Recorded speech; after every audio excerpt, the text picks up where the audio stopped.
At a point during my career, I realized that I'd gotten tired of doing things the same way over and over again. So I decided to beef up my game.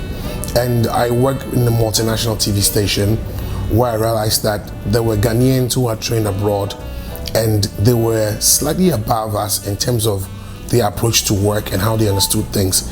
So that was when my desire to study abroad really came, to mind. I knew about Chevening scholarship years ago, and I had a perception about Chevening that it was for the elite, it was for the academically bright student, it was not something for everyone.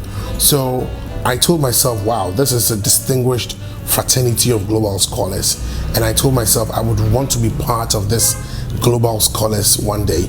So it was one of my dreams, honestly, to be a Chevening scholar, and also, like I said, a dream to want to study in the UK. So I got to know about Chevening because I'd interacted with some Chevenists in Ghana over the period, and I could see what they brought to bear. I mean, when you speak to them, the understanding about global issues and the approach to life and work generally was an inspiration for me to want to aspire to be a Chevening scholar myself. UK is a fantastic place to be. Honestly, the UK affords you so many opportunities that ordinarily you may not even have here or anywhere in the world. Ghana and UK have certain similarities. They were our colonial masters, and the UK is noted for its beautiful heritage and also its prestige when it comes to academia.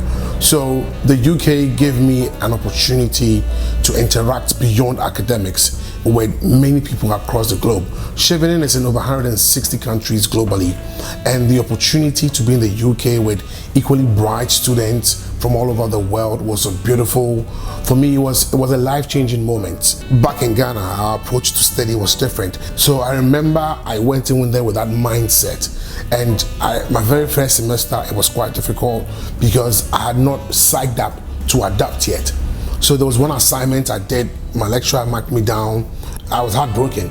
So I went to him and I asked a question. I went, why did you mark me down? And he said, you're one of the good students, but you have an African problem. And he said, every year is something they encounter with African students.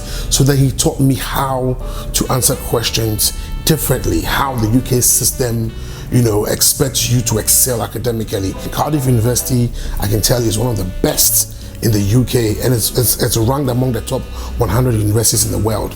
So it gives you value for money. So the experience academically that I gained from Cardiff, I can tell you, was so worthwhile. It changed my perspective about life. It changed my perspective about academia. It changed my perspective about many things and how to, prepare and embrace the world out there. The course I pursued, I must say, exposed me to many new, many new theories and many practical approaches to handling PR and comms. I still believe that I was still psyched up thinking of PR and communications in the old school, but then this exposure gave me an opportunity to learn new school PR and how global communications management is being managed, and the direction of communications, because this is an area where that area of practice evolved in the UK and in the US. If you talk about communications and PR, it evolved from there. We are still learning to embrace PR in Ghana, so having to learn from some of the world's best lecturers. And for me, one great experience I had was having been taught by the people that write the books themselves. I had one lecturer whose books I've been using for undergrad. So I remember during my orientation, he comes in there and mentions his name. Then I'm like, wait, I think I know this name. So after the orientation, I approached him and asked him, are you the author of this book? And he says, yes. And like, oh my God, you can just, you know how it feels like being taught by the lecturers that write the books that we use here in Africa, and then having first-hand experience being taught directly by these people. And these are people that write books which are used all over the world.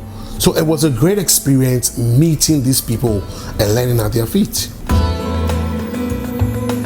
Chevening exposed me to a global network. It exposed me to a fraternity of scholars. It exposed me to a bigger world out there. It made me appreciate myself better. It challenged me to do new things. It challenged me to a new thinking. So coming back to Ghana, I knew that I was ready to take on the world. I knew that I was ready to do things differently. I knew that I was ready to approach life and approach work in a different manner. And I might say that I am still psyched up as a global leader, because that's what Chevening represents. The Chevening brand represents excellence, it represents perfection, it represents academic laurels, it represents leadership. I do know for a fact that in future, a lot more programs would be outlined, and then Chevening will be engaging more with industry, Chevening will be engaging more with academia, Chevening will be engaging more with governance to speak authoritatively on issues that would help shape the governance of this country.